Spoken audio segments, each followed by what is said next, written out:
हनुमान् श्रीपदो वायुपुत्रो रुद्रो नघोजरः अमृत्यवीरवीरश्च ग्रामवासो जनाश्रयः धनदो निर्गुणः शूरो वीरो निधिपतिर्मुनिः पिङ्गाक्षो वरदो वाग्मी सीताशोकविनाशकः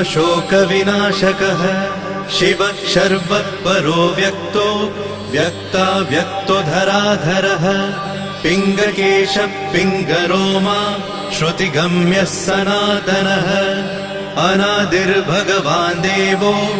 विश्वहेतुर्जनाश्रयः आरोग्यकर्ता विश्वेशो विश्वनाथो हरीश्वरः